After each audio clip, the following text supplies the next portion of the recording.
নমস্কার আমার প্রিয় দর্শক বন্ধুরা, আপনাদের সবাইকে আরো একবার বুক ভরা ভালোবাসা এবং আন্তরিক স্বাগত জানাই আপনাদের নিজেদের প্রিয় আধ্যাত্মিক পরিবার ভাগ্য দর্পণে অর্পিতাজিতে। আমি আপনাদের সঙ্গে রয়েছি, আপনাদেরই অর্পিতা। বন্ধুরা, আজকের দুটি ভিডিওতে আমরা রাশিচক্রের প্রথম দুটি রাশি মেষ এবং বৃষ রাশির জন্ম রহস্য নিয়ে অত্যন্ত বিস্তারিত আলোচনা করেছি। আপনারা যেভাবে সেই ভিডিওগুলোকে ভালোবেসেছেন তার জন্য আমি আপনাদের কৃতজ্ঞ। আজ আমরা আলোচনা করব রাশিচক্রের অত্যন্ত চমকপ্রদ এবং রহস্যময় তৃতীয় ঘর অর্থাৎ মিথুন রাশিকে নিয়ে। আচ্ছা, আপনারা যারা এই মুহূর্তে আমার ভিডিওটি দেখছেন, যাদের নিজেদের রাশি মিথুন কিংবা যাদের সন্তান, স্বামী, স্ত্রী বা কোনো প্রিয় মানুষের রাশি মিথুন, তারা কি কখনো নির্জনে বসে নিজেকে একটি প্রশ্ন করেছেন, কেন আপনার জন্ম মিথুন রাশিতেই হলো? 12টি রাশির মধ্যে কেন অন্য কোনো রাশি ঈশ্বর আপনাকে দিলেন না? মেষের আগুন আর বৃষের মাটির পর কেন আপনাকে এক চঞ্চল, গতিশীল এবং বুদ্ধিরূপী বায়ুতত্ত্বের রাশি দেওয়া হলো? এর পেছনে প্রকৃতির কি এমন গভীর ইশারা বা রহস্য লুকিয়ে আছে যা আপনি আজও বুঝতে পারেননি? আমাদের প্রাচীন সনাতন ধর্ম, বেদ এবং বৈদিক জ্যোতিষশাস্ত্র বলছে আপনাদের এই মিথুন রাশিতে জন্ম নেওয়া কোনো সাধারণ কাকতালীয় ঘটনা বা কোইন্সিডেন্স নয়। মেষ রাশিতে যেখানে আত্মা প্রথম জন্ম নেয় এবং বৃষ রাশিতে এসে স্থায়িত্ব খোঁজে, সেখানে মিথুন রাশিতে এসে সেই আত্মা জ্ঞান অর্জন করতে, যোগাযোগ করতে এবং এই পৃথিবীর নানা বৈচিত্র্যকে বুঝতে শেখে। এর পেছনে লুকিয়ে আছে আপনার পূর্বজন্মের এক বিশাল কর্মের খতিয়ান, আপনার আত্মার একটি বিশেষ অপূর্ণ বাসনা। এই জন্মকে সার্থক করার জন্য প্রকৃতির এক গোপন ব্লুপ্রিন্ট এটা। আজ এই ভিডিওতে আমি কোনো সাধারণ দৈনিক বা মাসিক রাশিফল বলবো না। আজ আমি যাব মিথুন রাশির একদম গভীরে, এর আধ্যাত্মিক উৎসে। আমরা জানবো এর আধ্যাত্মিক কারণ, এর পেছনে থাকা পৌরাণিক রহস্য এবং কেন ঈশ্বর আপনাকে এই রাশিতে জন্ম দিয়ে পৃথিবীতে পাঠিয়েছেন। ভিডিওটি বেশ বড় হতে চলেছে, কিন্তু আমি বিনীত অনুরোধ করব আজ নিজের খাতিরে, নিজের আত্মাকে চেনার জন্য একটি সেকেন্ডও স্কিপ না করে শেষ পর্যন্ত দেখুন। কারণ আজকের এই ভিডিও আপনার নিজের জীবনকে দেখার দৃষ্টিভঙ্গি চিরতরে বদলে দিতে পারে। প্রথমেই আসি রাশিচক্রের গঠন এবং মিথুন রাশির গভীর রহস্য। এই গভীর রহস্যটা বুঝতে গেলে আমাদের প্রথমে মহাকাশ এবং বৈদিক জ্যোতিষের গণিতকে একটু সহজ ভাষায় বুঝতে হবে। আমাদের এই সমগ্র ব্রহ্মাণ্ড বা ভূচক্রের 60 ডিগ্রি থেকে 90 ডিগ্রি পর্যন্ত অংশকে বলা হয় মিথুন রাশি। আমাদের শাস্ত্রে মিথুন রাশিকে বলা হয় কালপুরুষের বাহুদয়, হাত এবং বুক। এর মানে হলো সমস্ত সৃষ্টির কর্মক্ষমতা, দক্ষতা, লেখালেখি, শিল্পকর্ম এবং যোগাযোগ প্রকাশ ঘটে এখান থেকেই। এই রাশির প্রতীক হলো যুগল, অর্থাৎ এক জোড়া কপোত, যেখানে একজন পুরুষ এবং একজন নারী একে অপরের দিকে তাকিয়ে আছেন। এর গভীর আধ্যাত্মিক অর্থ হলো এই রাশির জাতক জাতিকাদের মধ্যে সবসময় একটি দ্বৈত সত্তা বা ডুয়েলটি কাজ করে। এদের মনের ভেতর যেন দুটি আলাদা মানুষ বাস করে। এই রাশির অধিপতি গ্রহ হলেন বুদ্ধির দেবতা, বাণিজ্যের কারক এবং রাজকুমার গ্রহ বুধ বা মার্কারি। এর উপাদান বা তত্ত্ব হলো বায়ুতত্ত্ব, অর্থাৎ এয়ার এলিমেন্ট। আর এর প্রকৃতি হলো দ্বিস্বভাব রাশি, অর্থাৎ ডুয়েল সাইন, যা একই সাথে স্থির এবং গতিশীল দুই রকমের আচরণই করতে পারে। এখন একটু গভীরভাবে ভেবে দেখুন, যার রাশি মিথুন তার জীবনের শুরুতেই এই তিনটি মহাশক্তিশালী উপাদান যুক্ত হয়ে বসে আছে। প্রথমত কালপুরুষের বুদ্ধি ও যোগাযোগের ঘর, দ্বিতীয়ত বুধ গ্রহের তীব্র চাতুর্য এবং রসবোধ, এবং তৃতীয়ত বাতাসের মতো চঞ্চলতা ও সর্বত্র ছড়িয়ে পড়ার ক্ষমতা। ঈশ্বর যখন কোনো আত্মাকে মিথুন রাশির গর্ভে স্থাপন করেন, তখন তিনি আসলেই সেই আত্মাকে এক বিশেষ উদ্দেশ্য দিয়ে পৃথিবীতে পাঠান। মিথুন রাশিতে জন্ম নেওয়ার 7টি প্রধান আধ্যাত্মিক এবং কার্মিক কারণ হল এবার আমরা আলোচনা করি। এই আলোচনার সব থেকে গুরুত্বপূর্ণ এবং রহস্যময় অংশ হলো এটি, কেন ঈশ্বর আপনার আত্মাকে মিথুন রাশির এনার্জির সাথে যুক্ত করলেন। এর পেছনে মূলত 7টি গভীর আধ্যাত্মিক এবং পূর্বজন্মের কর্মগত কারণ থাকে। দয়া করে প্রতিটি পয়েন্ট মনোযোগ দিয়ে শুনুন এবং আপনার জীবনের সাথে মিলিয়ে নিন। প্রথম কারণ কি? পূর্বজন্মের অপূর্ণ কৌতূহল এবং জ্ঞান অর্জনের তীব্র তৃষ্ণা। আমাদের সনাতন ধর্মে পূর্বজন্মের তত্ত্ব অত্যন্ত বৈজ্ঞানিক এবং সর্বজন বিদিত। মৃত্যুর পর আমাদের শরীর নষ্ট হলেও আত্মা কিন্তু তার অপূর্ণ ইচ্ছা এবং কর্মের সংস্কার নিয়ে পরবর্তী জন্মের জন্য অপেক্ষা করে। পূর্বজন্মে আপনার আত্মা হয়তো এমন কোনো জীবন কাটিয়েছিল যেখানে আপনি পড়াশোনা করার, নতুন কিছু শেখার বা জ্ঞান অর্জন করার সুযোগ পাননি।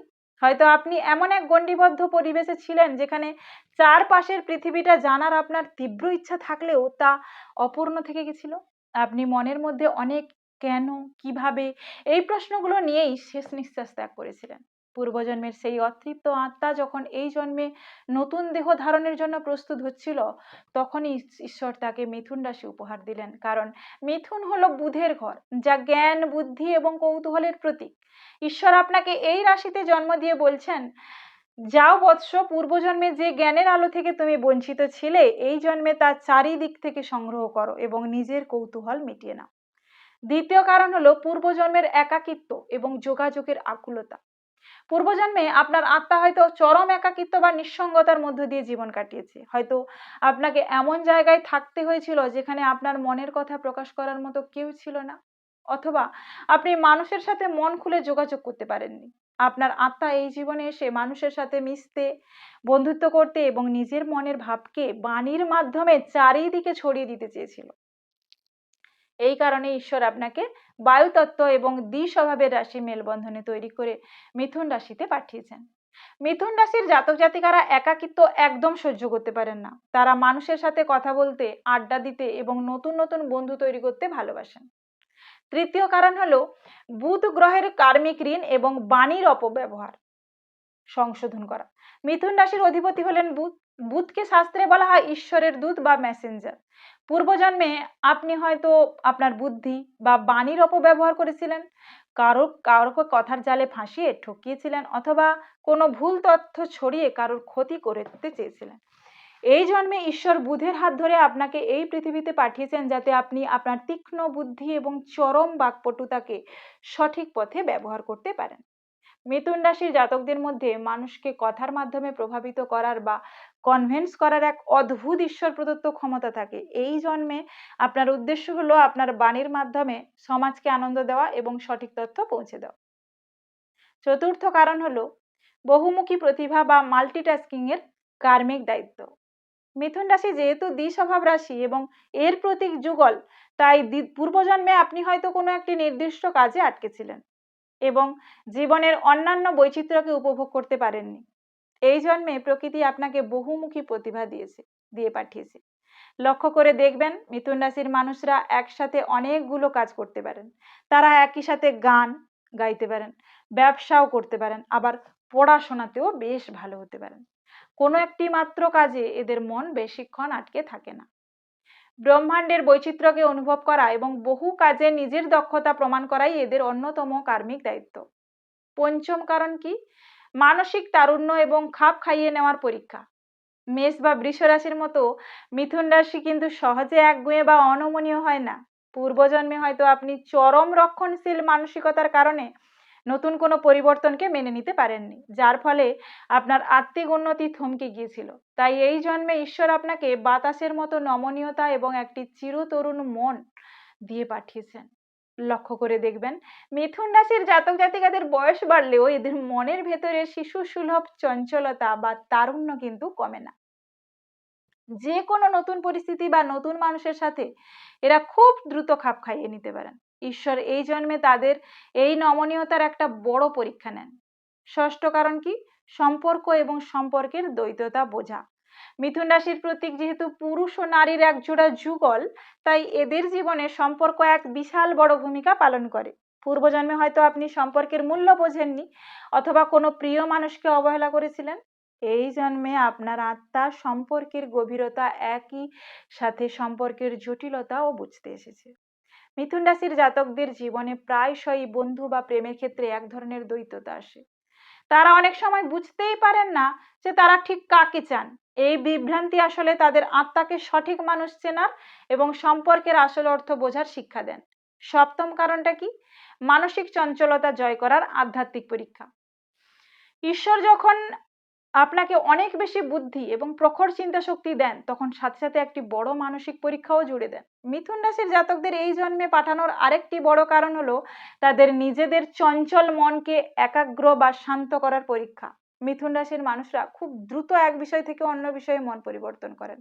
এই জন্মে ঈশ্বর আপনাকে অগাধ তথ্য এবং বুদ্ধি দিয়ে দেখছেন যে আপনি কি এই চঞ্চল মনের দাস হয়ে আজীবন শুধু ভেসে বেড়াবেন, নাকি এই বুদ্ধিকে কোনো একটি মহান লক্ষ্যে স্থির করে আপনার আত্মার উন্নতি ঘটাবেন? এটা মিথুন রাশির জাতকদের জন্য এক মস্ত বড় আত্মিক পরীক্ষা।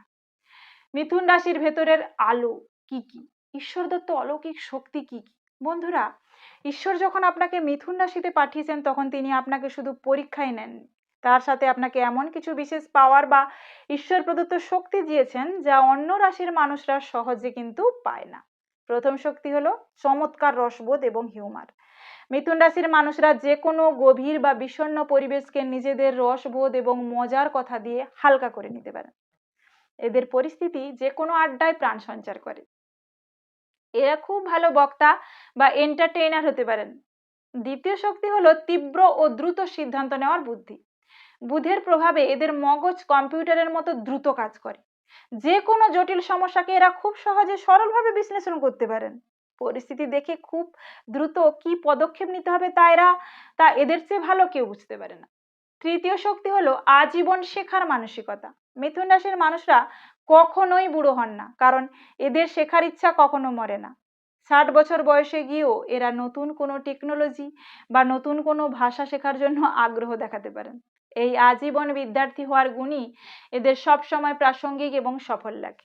এবার আসি কিছু গুরুত্বপূর্ণ সতর্কবার্তা নিয়ে, যে ভুলগুলো আপনার ভাগ্যকে ধ্বংস করে দিচ্ছে। কিন্তু আমার প্রিয় মিথুন রাশির বন্ধুরা, মুদ্রার যেমন দুপিঠ থাকে তেমনই মিথুন রাশির এই চঞ্চল বায়ুতত্ত্ব এবং বুধ প্রভাবের কিছু মারাত্মক নেতিবাচক দিকও কিন্তু আছে। আর এই ভুলেরগুলোর কারণেই হয়তো আজ আপনার ভাগ্য আপনার সাথ দিচ্ছেন না, আপনি যোগ্য ফল পাচ্ছেন না।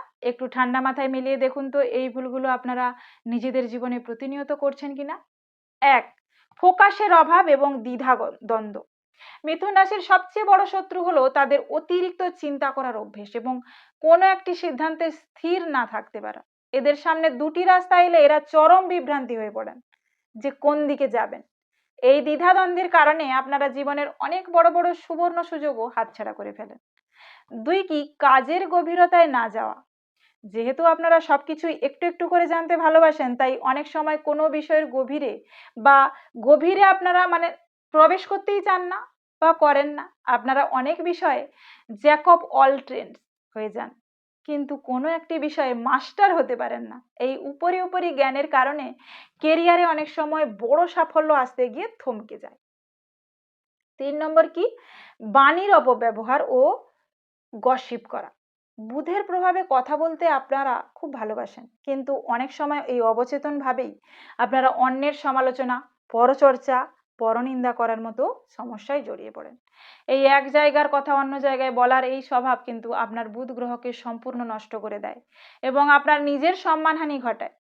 4 কি মানসিক ক্লান্তি বা নার্ভাস এনার্জি। একসাথে অনেক কিছু চিন্তা করার কারণে মিথুন রাশির জাতকরা খুব দ্রুত মানসিক ক্লান্তিতে ভোগেন। এদের ঘুম না হওয়া, অতিরিক্ত ছটপটানি বা এনজাইমের সমস্যা খুব বেশি দেখা যায়। মন শান্ত করতে না পারা এদের এক মস্ত বড় দুর্বলতা। এবার আসি এই জন্মের আসল মিশন কি এবং ভাগ্য খোলার অলৌকিক কি প্রতিকার আছে।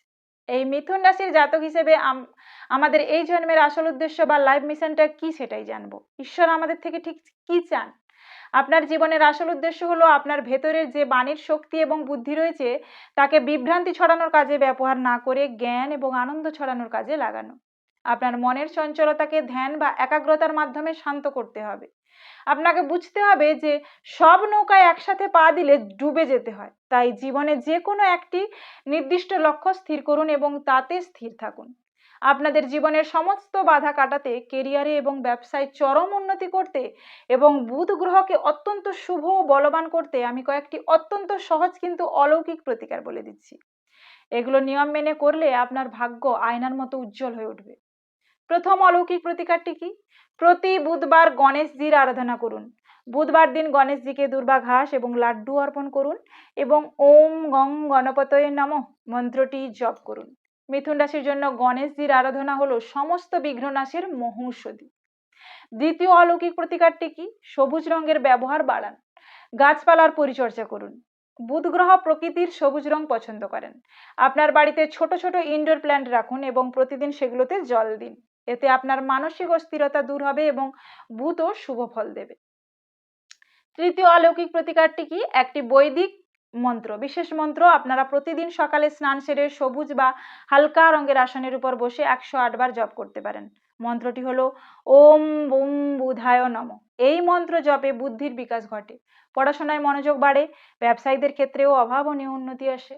চতুর্থ অলৌকিক প্রতিকারটি কি? ছোট ছোট কন্যা সন্তানদের বা বোন বা মাসিকে কোনো উপহার দিন বা তাদের মিষ্টি খাওয়ান। বুধবার দিন গরুকে সবুজ ঘাস খাওয়াতে পারেন বা পালং শাক খাওয়ালে তো মিথুন রাশির জাতকদের কার্মিক দোষও কেটে যায় এবং আটকে থাকা টাকা দ্রুত ফিরে আসে। পরম প্রিয় মিথুন রাশির বন্ধুরা, এই ভিডিওতে মিথুন রাশির জন্ম রহস্য এবং পূর্বজন্মের কর্ম নিয়ে যে গভীর আধ্যাত্মিক কথাগুলো আমরা আলোচনা করলাম, তার কতটা অংশ আপনার জীবনের সাথে, আপনার স্বভাবের সাথে হুবহু মিলে গেল, আপনারা নিজেদের জীবনের সাথে কতটা মেলাতে পারলেন, তা দয়া করে আমাকে নিচের কমেন্টে অবশ্যই জানান। আপনাদের এক একটি কমেন্ট পড়া আমার জন্য পরম আনন্দের এবং এটি আমাকে পরবর্তী ভিডিও বানাতে ভীষণভাবে অনুপ্রাণিত করে। যদি আজকের এই গভীর আলোচনা আপনাদের মন ছুঁয়ে গিয়ে থাকে, যদি তথ্যবহুল মনে হয়ে থাকে, তবে ভিডিওটিতে একটি লাইক দিতে ভুলবেন না। আর আপনার চেনা পরিচিত বন্ধু বান্ধব বা আত্মীয়দের মধ্যে যত মিথুন রাশির মানুষ আছেন তাদের সাথে ভিডিওটি প্রচুর শেয়ার করুন, যাতে তারাও তাদের এই পৃথিবীতে জন্মের আসল উদ্দেশ্য ও রহস্য জানতে পারেন। আপনার নিজের জীবনের ভাগ্যকে আরো পরিষ্কারভাবে দেখতে জ্যোতিষ, পুরাণ ও আধ্যাত্মিকতার এইরকম সুন্দর সুন্দর এবং চোখ খুলে দেওয়া ভিডিও নিয়মিত পেতে এখনই আপনাদের প্রিয় চ্যানেল ভাগ্য দর্পণে অর্পিতা জিকে সাবস্ক্রাইব করে নিন এবং পাশে থাকা বেল আইকনটি প্রেস করে অল নোটিফিকেশনটি অন করে রাখুন। তবে আজ এখানেই বিদায় নিচ্ছি। খুব তাড়াতাড়ি দেখা হবে আগামী পর্বে এর পরবর্তী রাশি অর্থাৎ কর্কট রাশির গভীর রহস্যময় বিষয় নিয়ে। ততক্ষণ সবাই ভালো থাকুন, সুস্থ থাকুন, ঈশ্বরের কৃপা সর্বদা পজিটিভ থাকুন। নমস্কার।